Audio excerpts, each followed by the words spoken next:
Assalamualaikum warahmatullahi wabarakatuh. Bismillahirrahmanirrahim. Alhamdulillahirabbil alamin. Wassalatu wassalamu ala asyrofil anbiya'i wa imamil mursalin wa ala alihi wa sahbihi ajma'in, amma ba'd. Rabbi syrah li sadri wa yassir li amri wahlul 'uqdatam min lisani yafqahu qawli bi rahmatika ya arhamar rahimin. Wala haula wala quwwata illa billahil aliyyil azim. Sahabat dan teman-teman semuanya, perkenalkan nama saya Muhammad Faizin dari kelas RPL dari kampus Unisula Semarang dengan NIM 315025000094 akan mempresentasikan sejarah pendidikan Islam pada masa Daulah Abbasiyah untuk memenuhi tugas UTS dari mata kuliah sejarah pendidikan Islam yang diampu oleh Bapak Muhammad Farhan, SPDI, Shum, MBDI. Namun sebelumnya, mari kita membaca surat Al-Fatihah dengan harapan semoga presentasi ini bisa bermanfaat bagi kita semuanya. Amin, Allahumma amin. Alhamdulillah. Al-Fatihah. A'udzubillahi minasyaitonirrajim. Bismillahirrahmanirrahim. Alhamdulillahirabbil alamin arrahmanirrahim maliki yaumiddin. Iyyaka na'budu wa iyyaka nasta'in. Ihdinas siratal mustaqim. Shiratal ladzina an'amta 'alaihim ghairil maghdubi 'alaihim waladdallin. Amin. Sahabat dan teman-teman semuanya, perlu diketahui bahwasannya pendidikan Islam pada masa dinasti Abbasiyah mengalami kemajuan pesat dengan sistem yang terintegrasi antara ilmu agama dan juga ilmu umum, yang mana didukung oleh berbagai institusi seperti masjid, madrasah, dan juga Baitul Hikmah, yang mana semuanya itu menjadi pusat penerjemahan dan penelitian. Sahabat dan teman-teman semuanya, marilah kita ulas bersama-sama pendidikan Islam pada masa dinasti Abbasiyah yang pada waktu itu bisa menjadi berkembang pesat dari mulai pelosok desa sampai di kota. Selanjutnya, kita masuk pada perkembangan lembaga pendidikan Islam di masa dinasti Abbasiyah. Yang pertama, yaitu Kutab. Kutab adalah lembaga pendidikan dasar yang berkembang pada masa dinasti Abbasiyah. Nah, Kutab sebelumnya itu memang sudah ada, akan tetapi di masa dinasti Abbasiyah, Kutab tersebut dikembangkan lagi sampai ke pelosok-pelosok desa, sehingga dari pelosok desa atau masyarakat tersebut bisa mengakses dengan baik dan tidak ada kendala apapun dengan adanya masyarakat dari ke pelosok desa itu mencari ilmu dengan menggunakan Kutab tersebut. Yang selanjutnya adalah pendidikan dasar di istana. Sebelumnya, tadi yang pertama adalah Kutab ini untuk masyarakat luas. Yang kedua ini pendidikan dasar di istana, ini diperuntukkan oleh anak-anaknya para pembesar di istana. Para pembesar di istana menyadari bahwa anak-anaknya itu perlu yang namanya mencari ilmu agar supaya nanti ketika ilmu didapat itu bisa menjaganya. Nah sekarang anak-anaknya para pembesar di istana ini mencari ilmu, dasarnya bertempat di istana, yang mana pendidikan dasar di istana ini diperuntukkan oleh anak-anaknya para pembesar di istana. 2. Pendidikan dasar di istana.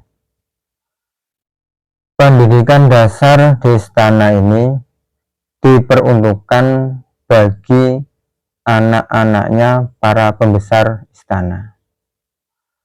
Para pembesar istana menyadari bahwa anak-anaknya ini sangatlah penting bagi mereka untuk mencari ilmu agar supaya di masa depannya ilmu bisa menjaga dirinya agar tidak terjerumus ke hal-hal yang tidak diinginkan.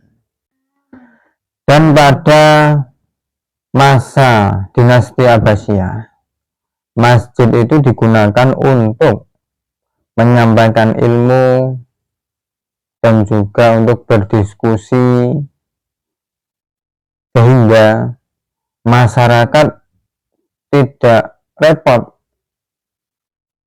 hanya datang ke masjid untuk menerima atau mencari ilmu dengan mudah. Dengan kita atau masyarakat bisa berbondong-bondong ke masjid untuk mencari ilmu, itu tidak ada kesulitan. Nah, berbeda dengan masjid-masjid sekarang.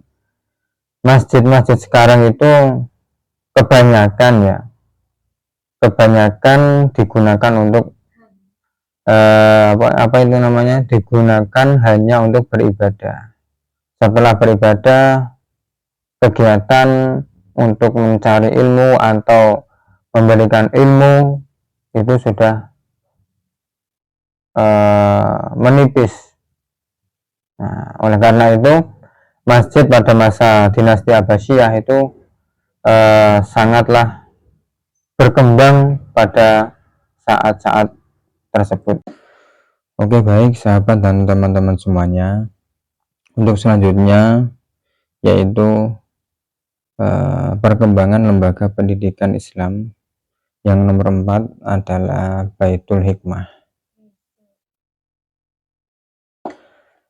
Baitul Hikmah adalah sebagai pusat perpustakaan, penerjemahan dan juga penelitian para ilmuwan-ilmuwan yang ingin mengembangkan keilmuannya, juga bisa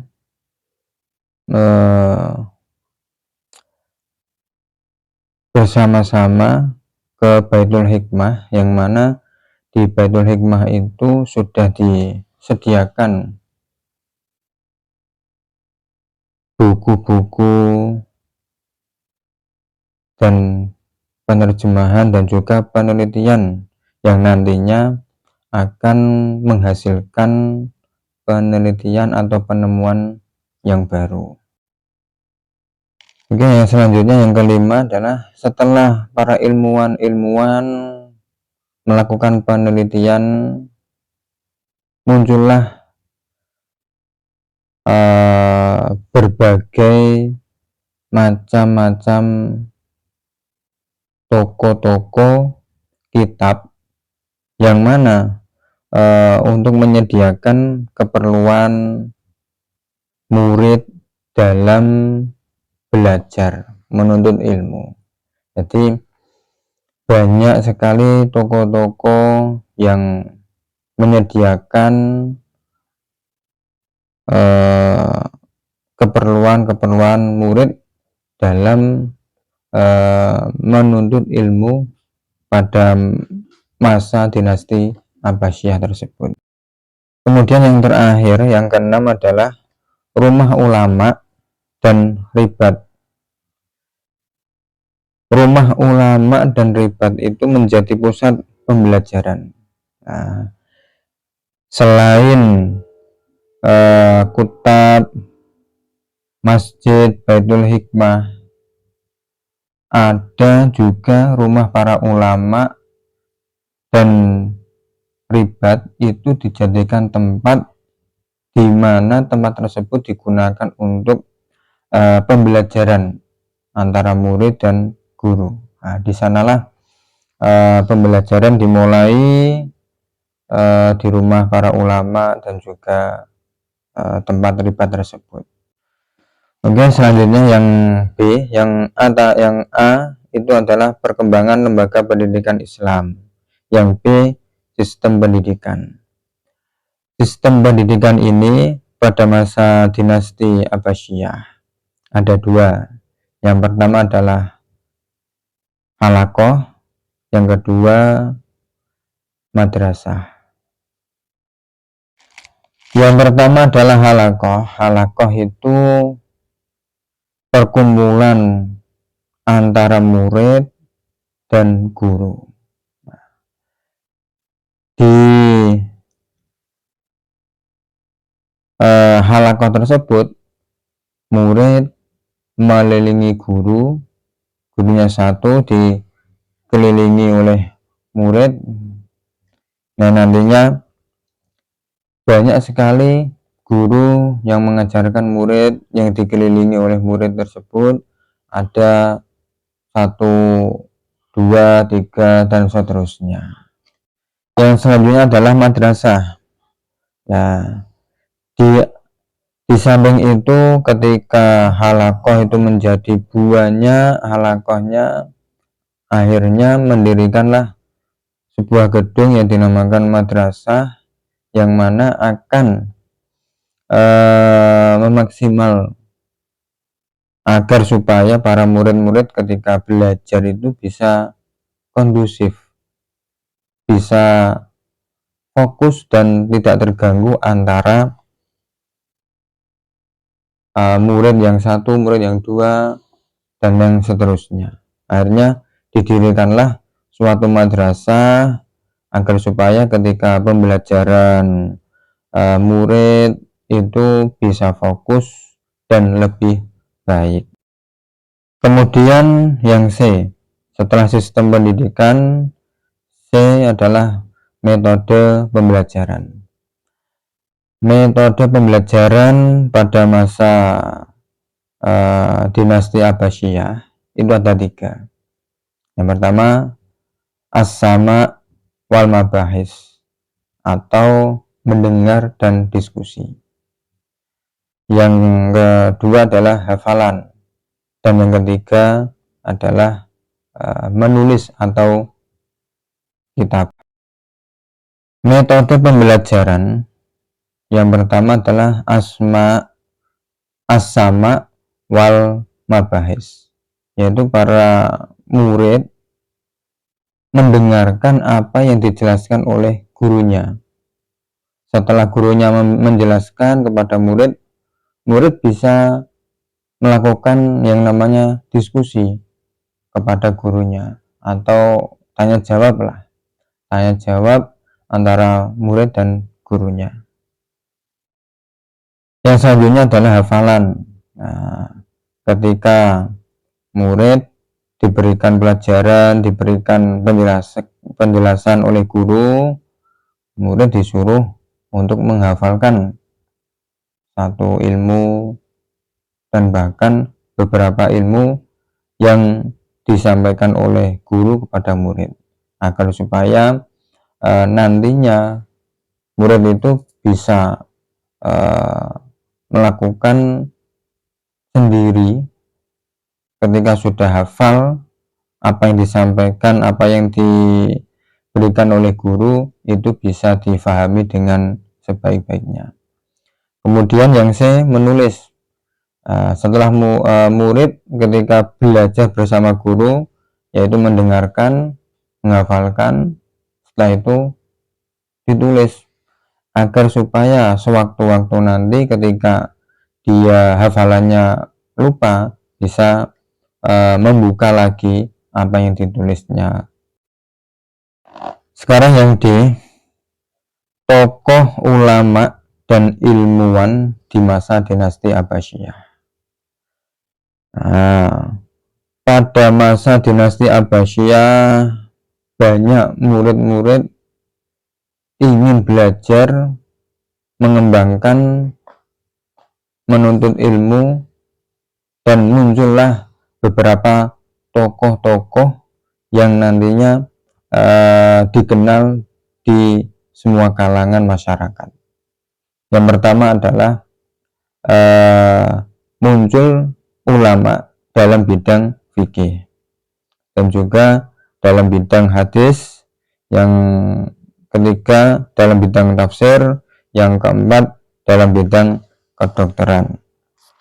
Nah, selanjutnya untuk yang kelima muncullah ulama bidang matematika, dan yang keenam yang terakhir adalah bidang bahasa Arab. Untuk selanjutnya yang pertama adalah bidang fikih. Bidang fikih ini ada ulama yang sudah terkenal, bahkan dijadikan madhab di suatu daerah-daerah yang ada di bumi ini. Yang pertama adalah Abu Hanifah, Imam Malik, Imam Syafi'i, dan juga Imam Ahmad bin Hambal. Itu dalam bidang fikih. Kemudian dalam bidang hadis ada juga Imam Bukhari, Imam Muslim, Imam Tirmidzi, Imam Abu Dawud, Imam Nasai, dan juga Imam Ibnu Majah. Untuk di bidang tafsir ini ada Imam Ibnu Jarir At-Tabari. Nah, untuk dalam bidang kedokteran itu ada Ibnu Sina dan Ar-Razi. Nah, Ar-Razi ini ulama penemu penyakit cacar air dan darah tinggi. Nah, ternyata dari dulu itu sudah ada yang namanya penyakit cacar air dan darah tinggi, yang penemunya adalah Ar-Razi. Ini penemu yang pertama. Oke, untuk selanjutnya adalah di bidang matematika. Di dalam bidang matematika ini muncullah tokoh ulama yang bernama Al-Khawarizm. Al-Khawarizm ini tokoh ulama dalam bidang matematika, peletak dasar matematika modern, ya termasuk aljabar itu. Nah, ini ulama pertama kali menemukan matematika yang metode aljabar. Yang keenam adalah bidang bahasa Arab. Nah, di bidang bahasa Arab ini muncullah yang namanya Imam Sibawayh. Nah, Imam Sibawayh ini tokoh penting dalam ilmu bahasa Arab. Nah, makanya di dalam pendidikan Islam pada masa dinasti Abbasiyah muncullah tokoh-tokoh ulama yang sampai sekarang ini banyak dikenal di semua kalangan masyarakat. Di antaranya ya tadi madhab imam 4 itu dan imam-imam yang lainnya. Dan untuk yang kesimpulannya pendidikan Islam di masa dinasti Abbasiyah sangatlah mengalami kemajuan yang sangat pesat, sehingga banyak tokoh-tokoh ulama terkemuka yang banyak dikenal masyarakat luas. Dengan sistem yang terintegrasi antara ilmu agama dan ilmu umum, yang mana kedua ilmu tersebut didukung langsung oleh berbagai institusi seperti masjid, madrasah, dan Baitul Hikmah, sehingga bisa dicapai dari semua kalangan, dari mulai kota bahkan sampai ke pelosok-pelosok desa yang ada pada masa dinasti Abbasiyah tersebut. Nah, itulah presentasi saya pada kesempatan ini. Semoga apa yang saya sampaikan dalam kesempatan ini bisa menambah ilmu dan juga mendapatkan barokah dari guru-guru kita. Namun presentasi yang saya sampaikan masih banyak kekurangan dan kesalahan dalam semua hal. Maka dari itu kami mohon maaf yang sebesar-besarnya kepada Pak dosen, Bapak Muhammad Farhan. Kami mohon maaf yang sebesar-besarnya. Sekian dari saya, kurang lebihnya mohon maaf. Akhirul kalam, ihdinas siratal mustaqim. Assalamualaikum warahmatullahi wabarakatuh.